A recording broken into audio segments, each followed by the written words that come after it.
Hello my friends and welcome back. Thank you very much for being with me again today.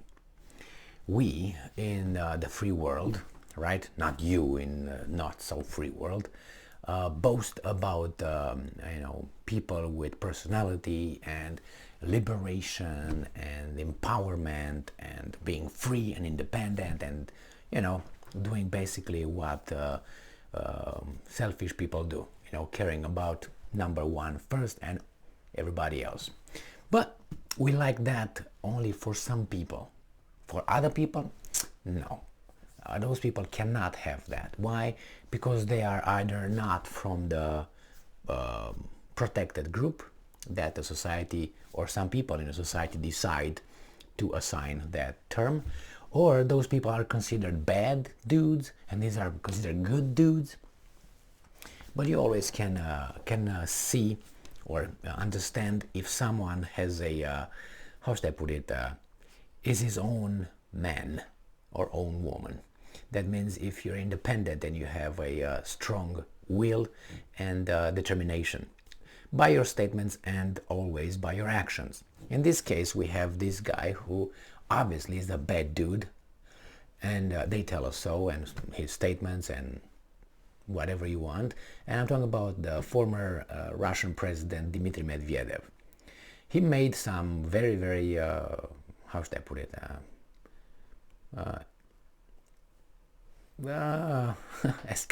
escalating statements, let's put it nicely, and we didn't expect that from him at least. Now he shows us through his statements that he also is an independent person and is a courageous person. But talk is cheap. But let's see what he's saying here. He's saying that, and I'm quoting, Russia is entitled to do whatever, end quote. Well, this is how free people speak. People who are not only free, but are also strong. Because if you say that in school, I am entitled to whatever I want, you're going to find out who is in charge of you or who has authority over you, okay? But Dmitry Medvedev, I think, is pretty much safe. So Russia is entitled to do whatever. This is by Dmitry Medvedev on defense and Western sanctions. This article comes from Republic World. It is from today, the 26th of December 2022. For you that you don't know who the guy is, this is the guy. Okay, let's make like that. All right, feisty little dude now.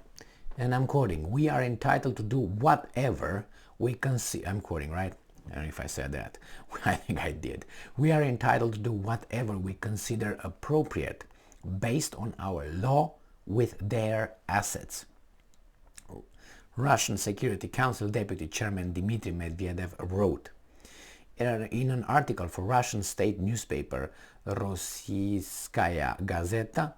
Russian Security Council Deputy Chairman Dmitry Medvedev said that Russia should not stick to, and I'm quoting, traditional courtesy, end quote, and should use all available means of defense in lieu of US-led Western sanctions, including any use or rights and property of quote-unquote economy subjects from unfriendly states. And I'm quoting, we are entitled to do whatever we consider appropriate based on our law with their assets, wrote the former head of state for Russia, or of Russia.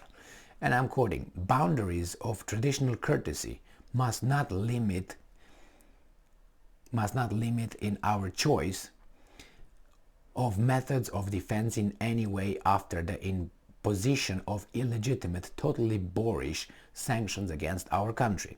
This includes any use of rights and property of economy subjects from friendly states. So any use of rights and property of economy subjects from unfriendly states, end quote, Medvedev said in his article. And I'm quoting, it is obvious that states which have been subjected to illegal sanctions or restriction by Washington and other Western states to some degree will seek to circumvent all these restrictions by acting quietly or, on the contrary, by acting boldly disregarding international rules without taking any interest of developed nations into account, including rejection of protection of their intellectual property, end quote. He wrote, and I'm quoting again, we've got yet to learn all that. We've got to yet learn all that, he stated. That means we're going to be ruthless, according to Medvedev. Some people say, well, you already are. Well, if they are, then other people are a little bit more. Now, Medvedev also said that sanctions against Russia are hurting EU citizens. And I'm quoting, one can only sympathize with ordinary citizens of the European countries. Their fiery slogans about solidarity with Ukraine will not warm the house. They will not fill the gas tank of the car, end quote. He called the sanctions hellish, as blockades and other restrictions of them are resulting in citizens of the EU having to, and I'm quoting, pay insane bills for utilities or fuel, end quote. Medvedev wrote that now Russia has no one to talk and negotiate with in the West, as, I'm quoting, there is nothing about it and there is no need to. Good. It was the events of the past year that annulled the very possibility of a trusting and respectful dialogue, he wrote. Well, I think he speaks more eloquently than even Obama, with one caveat. His talk has substance versus the other guy who never had substance, only fluty-looty, plody-looty, flowers around, and you say what? And then what? What exactly did you say? He was very articulated, according to some. I never saw that. Anyway, he was an average Joe, mediocre at best. Look how this guy is making sense and uses logic. I don't care if it's Obama or it's Tom Jones, Michael Jackson or Bruce Dickinson. I don't care. This is Medvedev. I'm analyzing what the guy says. And it makes sense. He said, well, you attack us with all these sanctions and we have to learn to be weasels. We're not going to abide. From our perspective, your illegal sanctions, your sanctions are illegal. Therefore, we're going to act in the same way, illegally. We're going to circumvent it and we're going to just trample on the rule of law, international law, and blah, blah, blah. And he said, ultimately, who's going to be hurt?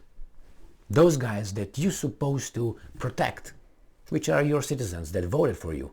That's the only allegiance you as the leader, let's put it that way, representative of those countries have. That's the only allegiance to your people. So how is that Ukraine gonna, affect the Germans? They say that because Russia will destroy, kill all the Ukrainians, next they're gonna move towards them, and one day, maybe in about 3 days and a half, they will reach Berlin and Munich and Hamburg, and they will reach that area, and therefore we have to stop the criminal Russians right there.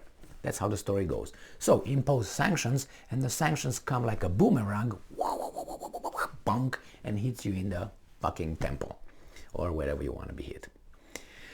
So here it is. I don't think it doesn't make sense. Now you say, well, should we leave the Russians do whatever we want? Well, I do not think, based on evidence, based on historical events, chronological events, I do not think that Russia did what it did with no reason, like, oh my God, they're just irrational. I don't think that's the case. And the reason why I'm asking is they wanted to negotiate with the other ones until December 2021. And the other ones, which was, in this case, the Ukrainians, were killing Russians, which were Ukrainian citizens, in the eastern Ukraine. I mean, all these things are facts. I'm not inventing them. And they cannot dispute it. You might dispute the number, because the Russians said, well, it was about 15,000 that died since 2014 or something, when it was that illegal overthrow of a legitimate government voted democratically by the Ukrainian people, and it was immediately supported by the sponsors. So here we go again. So all these things that, it was unprovoked, on this, on that, well, I have a lot of questions and I have a lot of answers. And the answers are, in the actions, in the facts. There is evidence. The evidence is right there. You can see the date, you can see the year, you can see the person. That's there. You just have to look for it. But they choose not to, and they say unprovoked.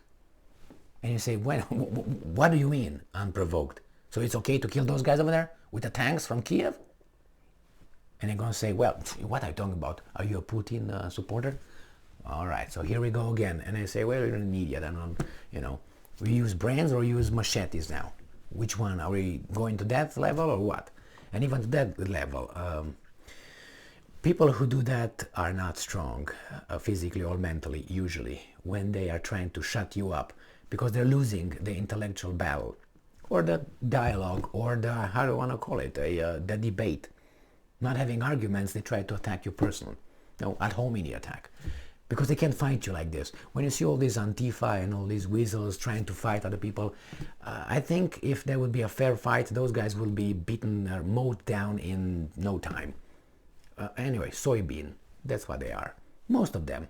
But you can't do that, and they don't do that. They don't let themselves provoke. You see those guys with masks and all that and attacking. As, what's his name? Who said that? I can't remember his name. He used to be the Speaker of the House. Man, and I know his Grinch, what the hell? Let me remember his name. Yes, Newt Gingrich. I always get his name. I have to look and say, what the hell is, I can't pronounce his name. Gingrich. Newt Gingrich, former Speaker of the House. He said in one of his interviews about, I don't know, 8 months or so, he on Fox, by the way, he said that if these guys who promote this kind of violence and they attack us and this and that, if they would really have to, these guys retaliate, they would mow the floor with them, mop the floor with them in 24 hours.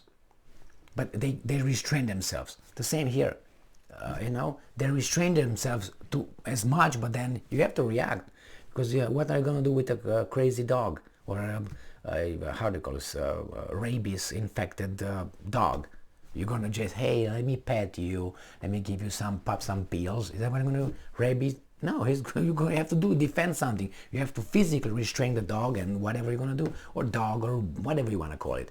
I know a pet lover is gonna say, oh my God, I'm not talking about that. A dog that is crazy like rabies. Anyway, so it's an injection you can use now. Okay, you got my point. You have to defend yourself, or a crazy person attacking you. What are you going to do? Just a second, hit me, let me turn the other cheek. No, I'm going to fuck you up if I can. And I will try to, because I have to defend myself. And in the process...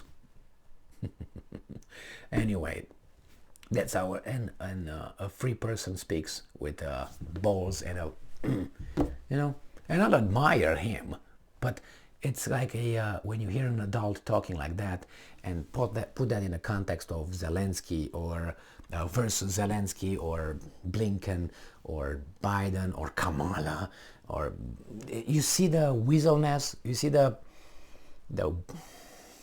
murky, it's this slimy.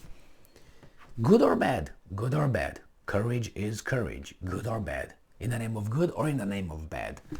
The same, manhood is it is in a good way. I mean, in a good situation or in a bad situation. It is what it is. Thank you very much for being with me again today. Stay strong, stay smart, look for the truth, and be just.